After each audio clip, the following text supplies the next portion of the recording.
قاری شفیق صاحب مجھے یہ بتائیے کہ جادو کا زیادہ اثر وہ مردوں پہ ہوتا ہے یا عورتوں پہ ہوتا ہے؟ آپ کے نزدیک آپ کے پاس کیسے لوگ آتے ہیں جن میں مردوں کی تعداد زیادہ یا عورتوں کی تعداد زیادہ؟ جادو زیادہ تر کرنے والی خواتین ہیں جی، اور زیادہ تر حسد بھی خواتین سے ہوتا ہے جی، اس وجہ سے بھی جادو کی جو شرح فیصد ہے عورتوں سے متعلق وہ عورتوں پر زیادہ ہوتا ہے۔ جی، اس کی کئی ایک وجوہات ہیں، مردوں پر بھی ہوتا ہے، لیکن یہ ہے کہ مرد تھوڑے سے مضبوط الحواس ہوتے ہیں اور اعصاب میں مضبوط ہیں، عقیدے میں مضبوط ہیں، دین میں مضبوط ہیں، اور پھر ساتھ ساتھ یہ ہے کہ مرد ہمیشہ روشنی میں، مرد ہمیشہ لوگوں میں، معاشرے میں مل جل کے گھل کے بیٹھتا چلتا رہتا ہے، معاشرتی فرد ہونے کی حیثیت سے وہ چلتا رہتا ہے، وہ مرد اثرات اس کے کم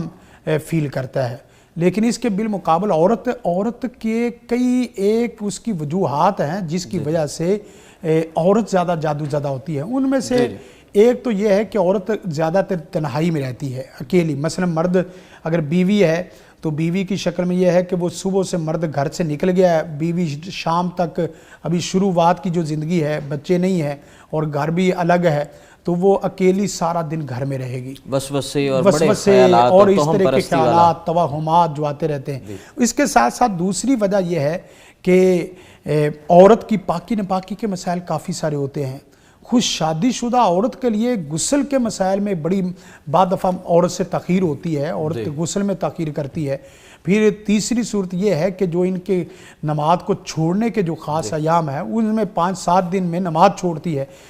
ہونا یہ چاہیے کہ آپ جن دنوں میں نماز چھوڑ رہے ہیں لیکن ان دنوں میں وظائف نہ چھوڑیں۔ آپ اگر اس کے اثر میں ہیں تو وظائف پڑھتے رہیں، زبانی کلامی، زبان تو ناپاک رہی ہے، آپ زبانی کلامی اذکار کرتے رہیں اور وہی روٹین میں کرتے رہیں، تاکہ یہ ہے کہ بعد اہل علم نے تو قرآن مجید کی پڑھنے کی بھی اجازت دی ہے، جیسا کہ بعد جو بچیاں ہیں جن تعلیم و تعلم سے تعلق رکھتی ہیں وہ قرآن مجید پڑھ سکتی ہیں، بعد اہل علم کی رائے ہے۔ اور جو مجبور ہے، جادو زدہ ہے، اس کے لیے تو باقاعدہ یہ ضروری ہے کہ وہ ان دنوں میں قرآن مجید کی تلاوت کا، ذکر اذکار کا اس کا اہتمام کرے، قرآن کا نام بھی صحیح، ذکر اذکار جو ویسے مسنون سنت سے ثابت ہے اس کا کرتے رہے، اور کوشش کرے زیادہ دیر اندھیرے میں نہ ہو، زیادہ دیر علیحدہ نہ ہو، تنہائی میں نہ بیٹھے۔ اور پھر اس وقت تو عورت کو جادو جن کھا جاتا ہے جب عورت اکیلی ہو، عورت اندھیرے میں ہو، عورت اپنے غلط خیالات میں مگن ہو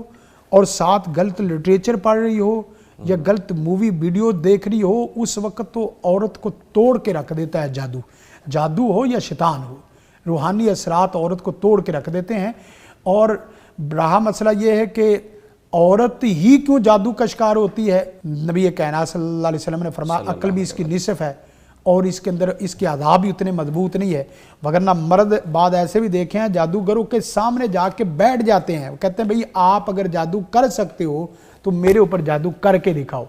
اور عورت وہ ہے جو اپنے ہی پاؤں کی آہٹ سے ڈر کے بھاگ جاتی ہے اور کہتی کہ جادو ہے۔ بعض عورتیں بھی تو ہیں جو کہ جادوگرنی کا روپ بھی دھارا ہوتا ہے یا خود بھی وہ جادوگرنیاں ہوتی ہیں، تو اس حوالے سے آپ اس حوالے سے یہ ہے کہ یہ انہوں نے باقاعدہ پریکٹس کی ہے۔ یہ چند ایک کیس ہیں اور وہ بھی صرف جادو باقاعدہ انہوں نے سیکھا نہیں ہوتا، جادو کے ٹوٹکے سیکھے ہوتے ہیں، جادو کے ٹوٹکے ہیں، یا اسی طرح جیسے ہم کہتے ہیں جادو ایک اور چیز ہے، ایک ٹونا ہوتا ہے، انہوں نے ٹونا سیکھا ہوتا ہے، اسی طرح شعبدہ بادی سیکھی ہوتی ہے، یا ایک وظیفے کا عمل کیا ہوتا ہے تو وہ ایک وظیفے سے اس طرح کرنی شروع کر دیتی ہیں، اس سے کوئی فرق نہیں پڑتا۔ الحکم للاکثر کے تحت اصول اور قاعدہ تو یہی ہے کہ اکثر عورتیں اس کا شکار ہوتی ہیں اور ان کے اکثر کے مسائل یہی ہیں جو ہم نے ذکر کیے ہیں۔ عورت پاک رہنا شروع کر دے، عورت زیادہ تنہائی میں نہ بیٹھے، عورت زیادہ جو ہے نا وہ